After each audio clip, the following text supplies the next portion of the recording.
Watch the breakdown. Hey there, I'm Rob. And I'm Katie. And we are Higher Level Gaming. The time has finally come. E3 2018 has officially begun. After all of our excitement and anticipation, the developers have finally brought our favorite games out to show us something new. After launch, you'll get something I know a lot of you have been asking for. It's Royale. So in order of what we thought was most interesting, we're first going to talk about Sea of Solitude. So when the developer of this game stepped on stage, she was clearly nervous, and it was because this is a game she created the concept for. And clearly the idea and the result of that are important to her. She believes in her game and wants it to be amazing, and it really did show in the way she spoke about it. So the color palette was bright, and it reminded me of Ico or The Witness, which are two beautiful cartoon-looking games. This game seems to take place post-global warming or some kind of catalysm, and it features a protagonist who's tortured by her loneliness, and it turns her into a monster, emotionally and literally. So the goal is to traverse her world and try to figure out how to conquer her inner demons. So the game looks trippy, which I love. There seem to be dream sequences or just really out there scenes in the game. So I'm on board for that, and it was probably the best news of the conference.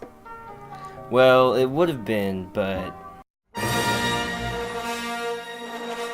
That's right, as I already predicted, in our top 10 most anticipated E3 games, there's a new Star Wars game coming out. I just want to say, YouTube, this is why you should subscribe to our channel. Don't forget to hit the bell for notification. Frank Zampella of Respawn Games today announced at the E3 conference we'll be getting a new Star Wars game, Jedi Fallen Order. Now, we don't know any details about this game, so I can't really say, but I mean, you can trust my last prediction to be indicative of how accurate my next one will be, right?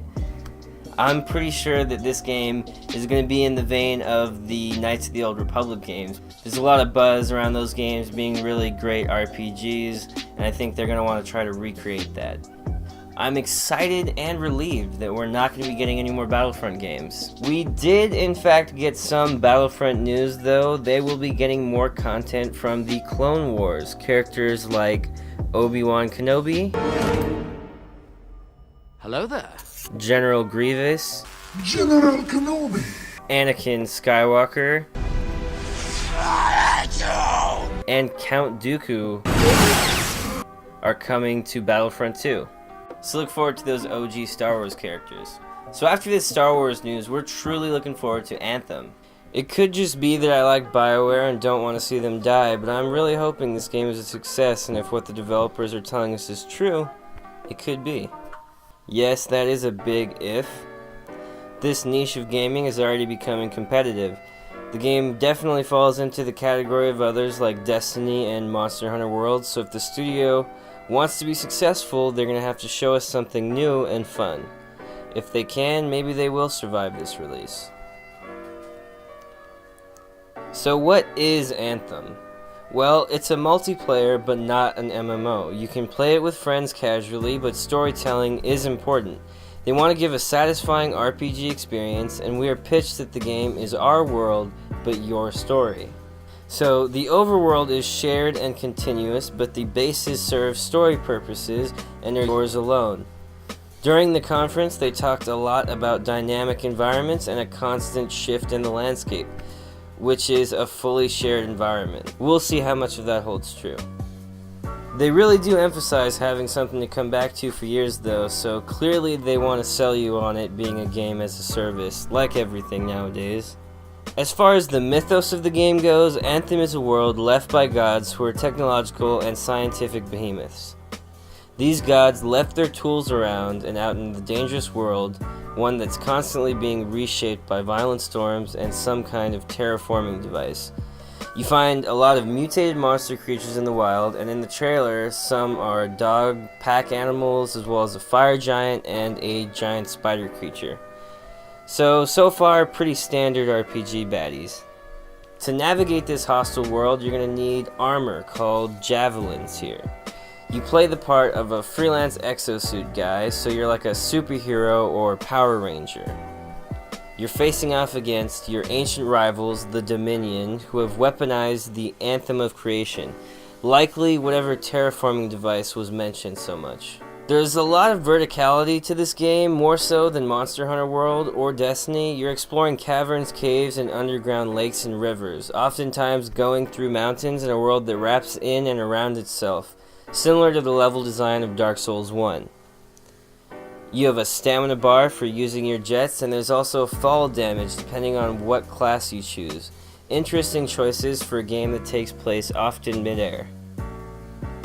Getting down to brass tacks, there are 4 classes in Anthem: Colossus, Interceptor, Ranger, and Storm. These represent 4 unique playstyles and each have a suit built from materials of the world of Anthem.